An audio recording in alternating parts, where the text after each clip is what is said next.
Okay. Now, what I was saying before was that the Tibetans put out there that one could become suddenly enlightened. In fact, one of the very important figures in Tibetan Buddhism, a man by the name of Milarepa, was said to have killed his entire family using black magic, and yet, in one moment of enlightened thought, Bing was able to become enlightened, regardless of this terrible, terrible, bad karma. And when I think of karma, what I think about is the way that we pattern our energy, the way that we get into patterns of thinking that then control our actions. And we start very young patterning that energy.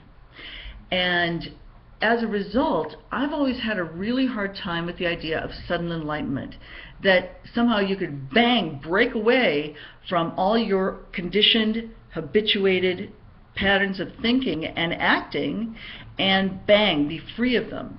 Okay?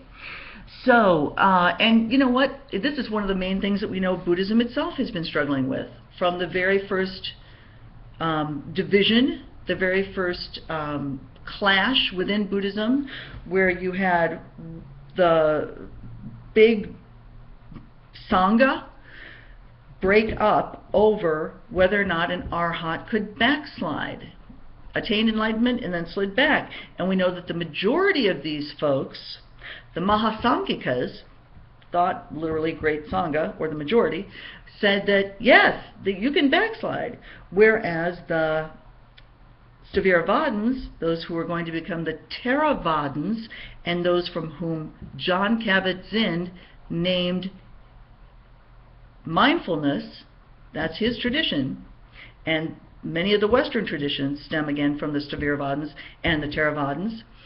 Those guys said, no, once you get enlightened, you get enlightened. But from the time of the Nikaya tradition through the time of the Mahayana tradition, the idea that it was going to take a really long time to get enlightened is still very much adhered to. Okay, so then you get into the Tibetan traditions, and if we were going to extend this course further, we'd talk about the Zen and the Chan traditions. Chan and Zen both meaning meditation, and are a further group who actually separate themselves out from the Mahayanas. But the Chan and Zen traditions both completely agree with the Tibetans that instant enlightenment or sudden enlightenment is possible. And to my mind, has been a tough thing to believe in, because you have such weight of your own karma. Okay, so I had a really interesting person come into my office, a student who believed experientially, found her, how do I want to say, raison d'etre, her reason for being, was founded in the idea that people could get beyond their thinking, and more importantly, that we all shared in an objective reality that was above anyone's thinking. Okay? Now, this idea sounds probably pretty familiar. It's the Dharmakaya, the body of Dharma. It's nirvana. That idea that this wonderful collective energy is right there for us, and that is what is really real. Okay, so I'm thinking about this as I'm talking to this young woman, and one of the other things that I'm thinking is, you know, the Buddha doesn't talk about nirvana.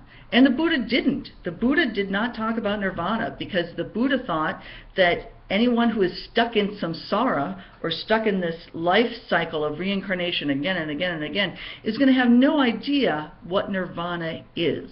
And it's the example that he uses in some of the sutras has to do with the fact that, you know, if you're like a frog and you want to know, or a tadpole, and you want to ask questions about dry land, how do you do it? The first question would be, well, is dry land wet? No. Well, can I swim in it? No. Can I breathe the same way? No. And so that in trying to understand dry land, the tadpole can't generate any questions, because he doesn't live in dry land. That was why the Buddha, it said, did not say anything about nirvana, because our questions would be non-applicable. Okay. However, when this woman came in and started talking about this objective reality, it was clear that for her, it was something that one lived. It was something that one could get a hold of. It was something that exists all around us. So that you could just say, wow, my natural being is one of this marvelous energy, and all I'm doing with my thoughts is dragging myself down. And when I talked to her about, wow, that's amazing and that's really interesting, a couple of things occurred to me. And it is that it really sounded like Tibetan Buddhism, but with sort of the great uplift that what it is, or what nirvana is worth talking about. Good checking in with yourself to find out whether or not you're feeling it is something that we can all be in already right now. That kind of excitement of that idea, that type of definition around that idea, or that experience is a much better way to put it, is I really loved. I found that a really charming, more than charming, a really awesome moment, actually. I tend to be someone who is a real compulsive, obsessive thinker. That's why you go into academia. There's a bunch of us here. And it's stultifying in many ways if you get stuck into that kind of thinking. And so it made me think a couple of things. One, that maybe the Buddha did us a disservice by always focusing on samsara and not telling us about nirvana, so that we did not go along thinking of what really is being accessible to us.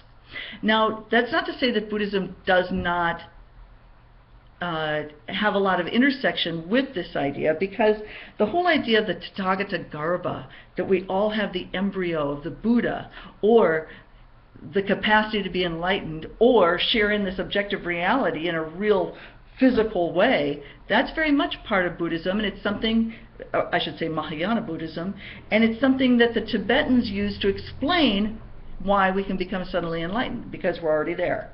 Okay? But to focus on what it means to already be there, rather than focusing on the cause of our suffering, those are two very different things. Okay? So, there's no doubt that the early tradition of Buddhism, the Nikaya tradition, and especially the Theravadins who have gone forward and flourished into the present moment, right? That's the sect that still retained the Pali Canon. That's the sect that became the foundation for Western traditions of mindfulness. Those guys were really fixated still, and in some ways really are still in the Western treatment of Buddhism. They are thinking about the causes of suffering, not the results of your practice. I think that's interesting, and I want you guys to keep that in the back of your minds, because Jon Kabat-Zinn and mindfulness centers around the world are focused on the Theravada teachings. That's the direct link for those guys. Now, Thich Nhat Hanh's a little different. Thich Nhat Hanh is a very interesting monastic. He comes from Vietnam. He then, and out of a very Pure Land tradition. But like a lot of monks, he moved into the Zen Chan traditions of also believing in sudden enlightenment and that much more Mahayana piece. So as you read both Jon Kabat-Zinn and Thich Nhat Hanh, I want you to see if you see any differences between the two. Jon Kabat-Zinn coming out of the Nikaya tradition, Thich Nhat Hanh coming much more out of the Mahayana tradition. And I also just invite you to think more about this idea of what we gain by keeping objective, energetic reality with us.